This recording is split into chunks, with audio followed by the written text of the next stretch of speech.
Srinivasa Mangapuram collections ఎందుకు తగ్గాయి? కొత్త హీరో స్థాయికి వచ్చాయా?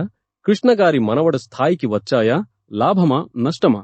శ్రీనివాస మంగాపురం సూపర్ స్టార్ కృష్ణగారి మనవడు రమేష్ బాబు గారి కుమారుడు జయకృష్ణ ఘట్టమనేని హీరోగా పరిచయమైన సినిమా.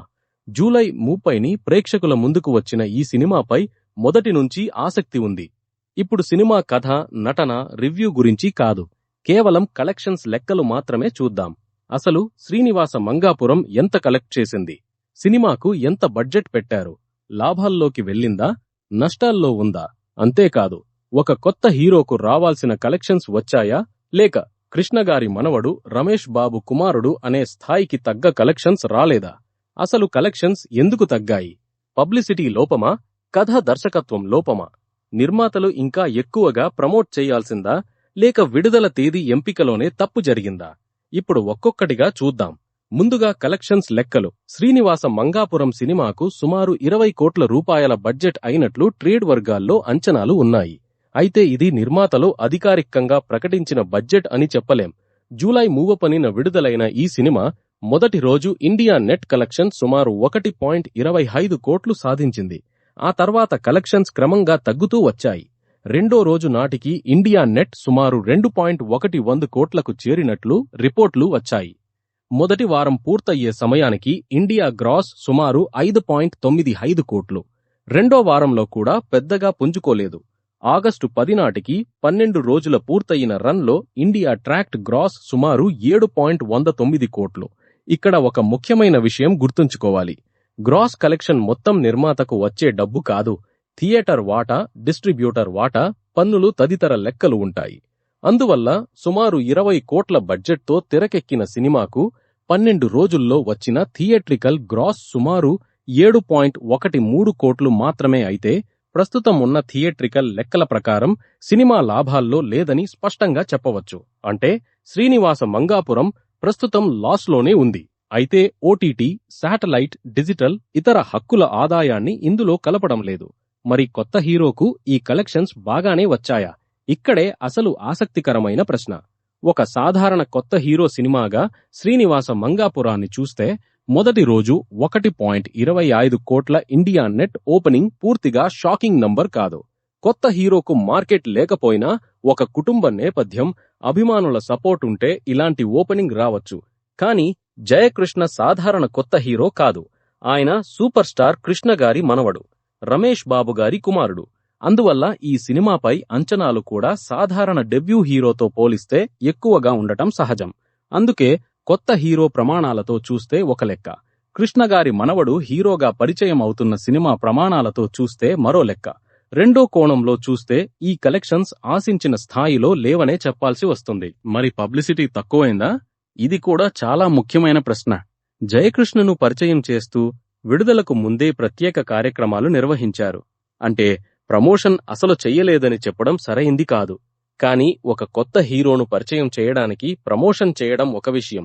ఆ ప్రమోషన్ను ప్రేక్షకుల్లో భారీ ఆసక్తిగా మార్చడం మరో విషయం.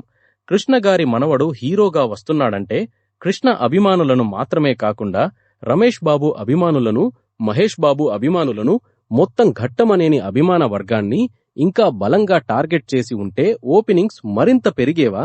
జయకృష్ణను వ్యక్తిగతంగా ప్రేక్షకులకు మరింతగా పరిచయం చేసి ఉంటే సినిమా మీద క్యూరియాసిటీ పెరిగేదా? ఇవి ఇప్పుడు వెనక్కి చూసుకుని ఆలోచించాల్సిన ప్రశ్నలు. నిర్మాతలు పట్టించుకోలేదా? ఇక్కడ కూడా ఒక విషయాన్ని స్పష్టంగా చెప్పాలి. నిర్మాతలు పట్టించుకోలేదు అని ఖచ్చితంగా చెప్పడానికి ఆధారాలు లేవు. సినిమాకు ప్రమోషనల్ కార్యక్రమాలు జరిగాయి. అయితే ఇంత పెద్ద సినీ కుటుంబం నుంచి ఒక కొత్త హీరోను పరిచయం చేస్తున్నప్పుడు ఇంకా భారీ స్థాయిలో ప్రమోషన్ చేసి ఉండాల్సిందా? సినిమా విడుదలకు ముందు జయకృష్ణ పేరును మరింత బలంగా ప్రేక్షకుల్లోకి తీసుకెళ్లాల్సిందా? అభిమాన సంఘాలతో పెద్ద ఎత్తున కార్యక్రమాలు నిర్వహించాల్సిందా? సోషల్ మీడియా క్యాంపెయిన్ను మరింత దూకుడుగా నడపాల్సిందా అనే ప్రశ్నలు మాత్రం ఉన్నాయి. అసలు సమస్య కథా, దర్శకత్వమేనా? ఇది కూడా కలెక్షన్స్ తగ్గడానికి ప్రధాన కారణాల్లో ఒకటై ఉండొచ్చు.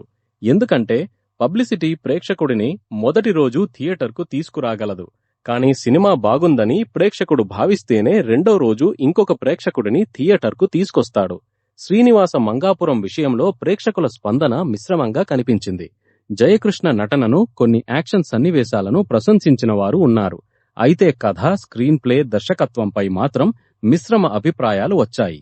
ఇదే సమస్య కావచ్చు.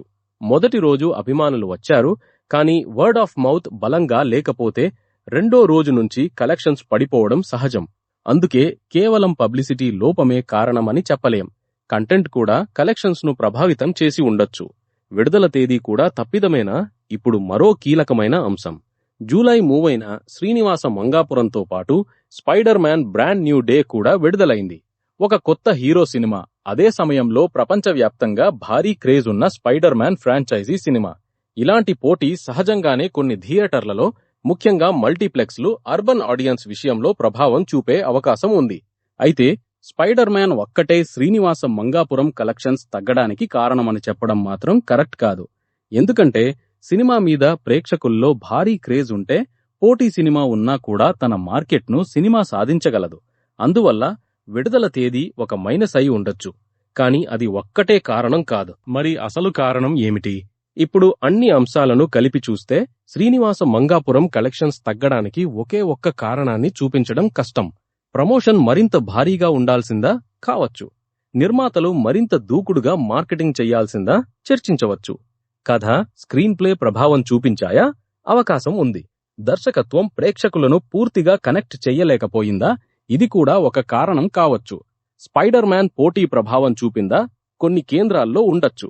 విడుదల తేదీని మార్చి ఉంటే పరిస్థితి మెరుగ్గా ఉండేదా? చెప్పలేం. అంటే కలెక్షన్స్ తగ్గడానికి కంటెంట్ ప్లస్ ప్రమోషన్ ప్లస్ పోటీ ప్లస్ రిలీజ్ స్ట్రాటజీ అన్నీ కలిసి ప్రభావం చూపి ఉండే అవకాశం ఉంది. మరి జయకృష్ణ మార్కెట్ ఎంత? ఇదే అసలు పెద్ద ప్రశ్న. శ్రీనివాస మంగాపురం తర్వాత జయకృష్ణకు మార్కెట్ ఉందా అనే ప్రశ్నకు ఇప్పుడే తుది సమాధానం చెప్పడం తొందరపాటు. ఎందుకంటే మొదటి సినిమా ఒక కొత్త హీరోను పరిచయం చేస్తుంది, కానీ రెండో సినిమా అతని మార్కెట్ను నిర్ణయిస్తుంది. ఇక మూడో సినిమా అతను ఏ స్థాయిలో నిలబడగలడో చూపిస్తుంది. అందుకే శ్రీనివాస మంగాపురం కలెక్షన్స్ ను చూసి జయకృష్ణకు మార్కెట్ లేదు అని చెప్పడం కూడా తొందరపాటే. అదే సమయంలో కృష్ణగారి మనవడు కాబట్టి భారీ మార్కెట్ ఉంది అని చెప్పడం కూడా కేవలం కుటుంబ నేపథ్యంతో నిర్ణయించలేం. మార్కెట్ను చివరికి ప్రేక్షకులే నిర్ణయిస్తారు.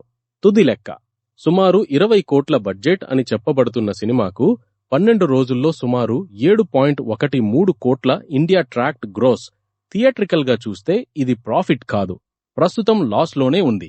కొత్త హీరోగా చూస్తే ఓపెనింగ్ పూర్తిగా దారుణమని చెప్పలేం.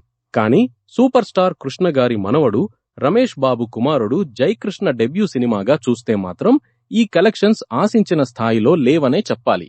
అయితే ఈ నష్టానికి పూర్తి బాధ్యత జయకృష్ణదే అని చెప్పడం తప్పు. అలాగే పూర్తిగా నిర్మాతలదే, పూర్తిగా దర్శకుడిదే, పూర్తిగా పబ్లిసిటీదే, పూర్తిగా స్పైడర్ మ్యాన్దే అని చెప్పడం కూడా తప్పే. సినిమా ఫలితం అనేది అనేక అంశాల కలయిక. చివరగా ఒక మాట, జయకృష్ణకు ఒక గొప్ప వారసత్వం ఉంది. తాత సూపర్ స్టార్ కృష్ణ, తండ్రి రమేష్ బాబు ఆ కుటుంబం నుంచి వచ్చిన హీరోగా మొదటి సినిమాతో తనకంటూ ఒక గుర్తింపు తెచ్చుకోవాల్సిన అవకాశం అతనికి ఉంది. శ్రీనివాస మంగాపురం ఆర్థికంగా ఆశించిన ఫలితాన్ని ఇవ్వకపోయినా ఇప్పుడు అసలు పరీక్ష మొదలైంది. తదుపరి కథ ఎలా ఉంటుంది? దర్శకుడు ఎవరు? ప్రమోషన్ ఎలా చేస్తారు? విడుదల తేదీ ఎలా ఎంచుకుంటారు? అన్నింటికంటే ముఖ్యంగా ప్రేక్షకులకు నచ్చే సినిమా ఎలా ఇస్తారు? అదే జయకృష్ణ భవిష్యత్ మార్కెట్ను నిర్ణయిస్తుంది. ఎందుకంటే మొదటి సినిమా పరిచయం చేస్తుంది, రెండో సినిమా నిలబెడుతుంది, మూడో సినిమా మార్కెట్ను నిర్ణయిస్తుంది. మరి మీ అభిప్రాయం ఏమిటి? శ్రీనివాస మంగాపురం కలెక్షన్స్ కొత్త హీరో స్థాయికి సరిపోతున్నాయా? లేక కృష్ణగారి మనవడు స్థాయికి ఇంకా చాలా ఎక్కువ కలెక్షన్స్ రావాల్సిందా? కలెక్షన్స్ తగ్గడానికి అసలు కారణం పబ్లిసిటీనా, కథనా, దర్శకత్వమా, నిర్మాతల ప్రమోషనా, లేక స్పైడర్ మ్యాన్తో పోటీగా విడుదల చేయడమా? మీ అభిప్రాయాన్ని కామెంట్ చెయ్యండి.